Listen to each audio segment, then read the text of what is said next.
Everyone, welcome to my YouTube channel.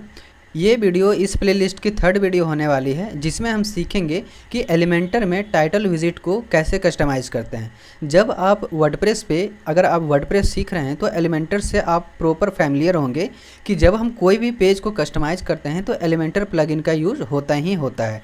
अगर आप fully Elementor सीखना चाहते हैं, ठीक है, तो इस प्लेलिस्ट को आप फॉलो कीजिए।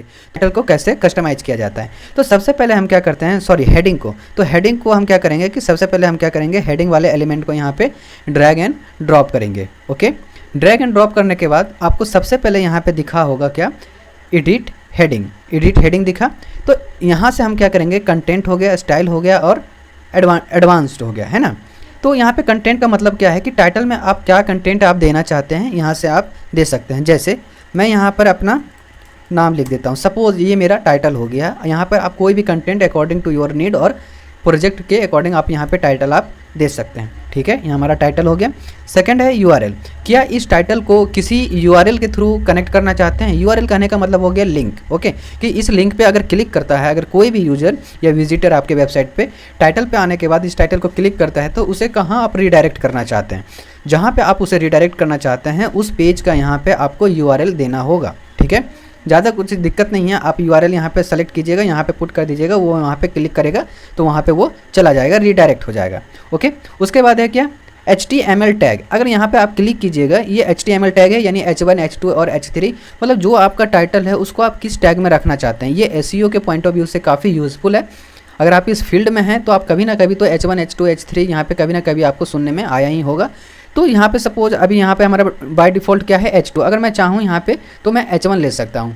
दूसरी बात ये आप ध्यान रखिए कि H1, H2, H3 ये सिर्फ एक टाइटल है, यहाँ से साइज़ का कोई इफेक्ट नहीं होता। अगर मैं यहाँ पे साइज़ H6 ले लूँ तो ये छोटा हो गया और मैं चाहूँ तो इसको क्या करता हूँ, इसके साइज़ को इंक्रीज कर सकता हूँ, ठीक है। तो अभी मैं बाय डिफ़ॉल्ट क्या करता हूँ, H1 में यहाँ पे HTML टैग में हम यहाँ पे ले लेते हैं, ठीक है। उसके बाद आता है स्टाइल। स्टाइल में आप क्या कर सकते हैं, स्टाइल में सबसे पहला है क्या, अलाइनमेंट, कि आपको कहाँ से टाइटल जो है आपका स्टार्ट होना चाहिए, कंटेनर के किस पार्ट से स्टार्ट होना चाहिए। मेरा ये कंटेनर है, मेरा बाय डिफ़ॉल्ट स्टार्टिंग पॉइंट से मेरा टाइटल स्टार्ट हो रहा है, ठीक है। पर मैं चाहता हूँ कि नहीं, मेरा जो टाइटल है वो सेंटर से स्टार्ट हो। कोई ऐसा प्रोजेक्ट है या फिर हमको नीड है कि जो मेरा टाइटल है वहाँ से सेंटर से स्टार्ट होना चाहिए, तो यहाँ पे सेंटर वाले ऑप्शन पे क्लिक कीजिएगा तो यहाँ पे क्या होगा, ये सेंटर से स्टार्ट होना चालू हो जाएगा, ठीक है। उसके बाद है क्या, इंड पॉइंट। अगर मैं चाहता हूँ कि कोई मेरे जो है कंटेनर के इंड पॉइंट से स्टार्ट हो तो यहाँ से इंड पॉइंट। उसके बाद जस्टिफाई कंटेंट में क्या आता है, अगर टाइटल है तो वहाँ पे क्या करता है, अरेंज हो जाता है। मेरा एक ही वर्ड है तो यहाँ पे ये स्टार्टिंग पॉइंट को ही बाय डिफ़ॉल्ट कवर कर रहा है। ओके, नेक्स्ट आता है क्या, टाइपोग्राफी, ठीक है। टाइपोग्राफी में प्राइमरीली में देखिए सेकेंडरी है, टेक्स्ट है ना। तो ये हो गया टाइपोग्राफी। यहाँ पे क्लिक कीजिएगा तो यहाँ पे आपको टाइपोग्राफी का काफ़ी सारे सेटिंग्स यहाँ पे मिल जाएंगे। जैसे में क्या, ये रोबोटो क्या होता है कि बाय डिफ़ॉल्ट है। मैं आने वाले वीडियो में ये भी बता दूंगा कि एलिमेंटर में अगर आप वहाँ पे क्या करते हैं कि एक बार जब सेट कर देते हैं तो बार बार हेडिंग, जब आपको एक ही बार जब हेडिंग लेना है कि मतलब हर एक बार आपको हेडिंग लेना है तो वहाँ पे टाइपोग्राफी फिक्स कर सकते हैं ग्लोबली, ठीक है। तो जैसे यहाँ पे फैमिली आ गया, अब यहाँ पे आप कौन सा टेक्स्ट फैमिली आप यहाँ पे सेलेक्ट करना चाहते हैं, यहाँ पे आप अपने अकॉर्डिंग या फिर आपको जो नीड है वहाँ पे आप सेलेक्ट कर सकते हैं। सपोज़ मुझे चाहिए ये, तो मैंने ये सेलेक्ट कर लिया तो इस तरह से आया है ना। तो यहाँ पर एक काफ़ी फेमस है पॉपिंस, तो मैंने यहाँ पे क्या किया, ये फॉन्ट टाइप मैंने यहाँ पे सेलेक्ट कर लिया। क्लियर हो गया, यहाँ तक कोई इशू नहीं है। उसके बाद आता है साइज़, फॉन्ट का या फिर टाइटल का, हेडिंग का आप साइज़ क्या रखना चाहते हैं। अगर आपके पास कोई पर्टिकुलर साइज़ है तो यहाँ पे क्या कर सकते हैं, इंक्रीज या फिर डिक्रीज कर सकते हैं। तो ये यहाँ से आप क्या कर सकते हैं, आप अपने साइज़ को सेलेक्ट कर सकते हैं। क्लियर हो गया यहाँ तक। नाउ आता है विड्थ, यानी इसकी टेक्स्ट की मोटाई कितनी होनी चाहिए। तो यहाँ पे काफ़ी सारे जैसे डिफ़ॉल्ट है, नॉर्मल है, बोल्ड है। अगर मैं यहाँ पे बोल्ड करूँ तो देखिए क्या चेंज होता है, ठीक है। यहाँ पर एक्स्ट्रा थीन है तो ये देखिए इस तरह से क्या चेंज होता है ना। अगर यहाँ पे नॉर्मल मैं रखूँ तो ये इस तरह से होता है।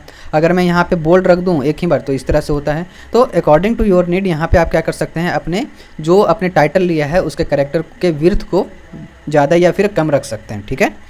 उसके बाद है कि ट्रांसफॉर्म, ये कुछ ज़्यादा जैसे अपर केस। अगर मैं चाहूँ कि हर एक टाइटल का हर एक लेटर क्या होना चाहिए, कैपिटल में होना चाहिए, तो मैंने अपर केस कर दिया। अगर मैं चाहूँ लोअर केस, यानी हर टाइटल का हर एक छोटा अक्षर होना चाहिए तो वो मैंने कर दिया। कैपिटलाइजेशन, यानी हर एक वर्ड का फर्स्ट जो लेटर होगा वो कैपिटल होगा। तो यह इस तरह से हम क्या कर सकते हैं, यहाँ पे सेलेक्ट कर सकते हैं। तो ये हमारा हो गया। स्टाइल में देख लेते हैं, जैसे नॉर्मल में क्या है, यहाँ पे कुछ में ज़्यादा इटैलिक करना चाहते हैं तो थोड़ा हल्का इटैलिक हो गया। तो ये थोड़ा सा क्या हो सकता है, डेकोरेशन में क्या, जैसे अंडरलाइन करना चाहते हैं या फिर ओवरलाइन करना चाहते हैं, ये आप यहाँ पे क्या कीजिए ना कि कभी अगर आपने ऑन कर रखा है तो इसे करके देखिए आप, ठीक है, तो ज़्यादा समझ में आता है। जैसे लाइन थ्रू करना चाहते हैं तो ये इस तरह से हो गया, अगर नन करना चाहते हैं तो ये इस तरह से हो गया, ठीक है। उसके बाद है क्या, लाइन हाइट में भी थोड़ा सा कुछ फ़र्क पड़े, यानी जो हमने टाइटल लिया था उसका हाइट कितना होता है, ये हो गया।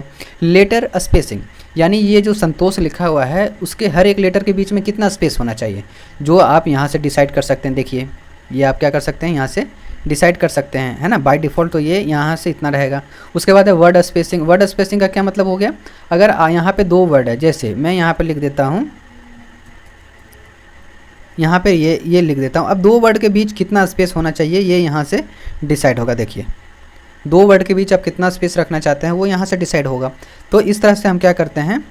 उसके बाद है ना स्टॉक आता है, टेक्स्ट स्टॉक, है ना, कि इसको कैसा रखना चाहते हैं। देखिए ये इस तरह से आ गया, है ना। अगर इसका कोई कलर चेंज करना चाहते हैं तो इस तरह से आप क्या कर सकते हैं, कलर चेंज कर सकते हैं। यहाँ तक हमको लग रहा है यहाँ पे आपको कोई इशू नहीं है ना। उसके बाद है मल्टीप्लिकेशन, यहाँ है ना, मल्टीप्लाई हो गया, है ना। इस तरह से हम क्या कर सकते हैं, कलर डॉट्स हो गया। यहाँ से कभी कभी क्या होता है, नॉर्मल में हम रख के देखते हैं, यहाँ से ब्लेंड मोड होता है, मतलब ये काफ़ी मैंने यूज नहीं किया है क्योंकि इसका कभी ज़रूरत पड़ा ही नहीं, ठीक है। अगर आप सीख रहे हैं तो एक बार ज़रूर इसको एक्सप्लोर कीजिएगा कि क्या मतलब है। मेरे लिए कोई मतलब नहीं है, इसलिए मैं यहाँ पे स्किप कर रहा हूँ। उसके बाद आता है क्या, नॉर्मल एंड होवर। दोनों का क्या मतलब होता है, दोनों का क्या मतलब होता है। नॉर्मल यानी जो आपको टेक्स्ट दिख रहा है वो नॉर्मल मोड में दिख रहा है। अगर मैं होवर यहाँ से करता हूँ तो अगर मैं यहाँ पे कर्सर लेके जाता हूँ तो क्या टाइटल में क्या डिफरेंस आता है ये मैं आपको बताता हूँ। सबसे पहले आप कलर, यहाँ पे आपने टाइटल का कलर सेलेक्ट कर सकते हैं। सपोज़ ओवर, अगर कोई यूजर आपके टाइटल पे कर्सर को ओवर करता है तो उसका कलर कैसा होना चाहिए, तो रेड मैंने फिक्स कर दिया। अब यहाँ पे देखिए, यहाँ पे चेंज नहीं हुआ, चेंज होना चाहिए था। जैसे अगर मैं यहाँ पे करता हूँ, यहाँ पे कभी कभी होता है दिक्कत करते, पर यहाँ पे ये ज़रूर चेंज होगा, ठीक है। यहाँ से अगर मैं इसको इस तरह से करता हूँ, यहाँ पे अभी चेंज नहीं हो रहा है, पता नहीं कैसे वगैरह इसका रिमूव करना पड़ेगा। मैंने कैसे प्लगइन इंस्टॉल नहीं किया है इसीलिए। पर यहाँ पर जैसे ही ओवर कीजिएगा तो आपके कलर का टेक्स्ट क्या होता है, यहाँ पे चेंज हो जाता है, ठीक है। तो मैं बताना चाहता हूँ कि कंटेंट और स्टाइल यहाँ से क्लियर हो गया। अब मैं आने वाले नेक्स्ट वीडियो में मैं क्या बताऊँगा, एडवांस सेटिंग के बारे में बताऊँगा कि टाइटल को एडवांस सेटिंग से कैसे यूज कर सकते हैं। अगर ये मेरा वीडियो आपको ठीक लगता है कि हाँ कुछ पढ़ा रहा है, सिखा रहा है, अगर मैं सीख सकता हूँ, तो इसका कोर्स लिंक है जो डिस्क्रिप्शन में है, जिसका नाम onlinefirst.in है। अगर आपको अच्छा लगता है तो एलिमेंटर का फुल कोर्स उस वेबसाइट पे है, आप वहाँ पे जाके एक्सप्लोर कर सकते हैं। Thank you for watching my YouTube video, और नेक्स्ट आने वाले वीडियो के लिए मेरे यूट्यूब चैनल को सब्सक्राइब कर सकते हैं।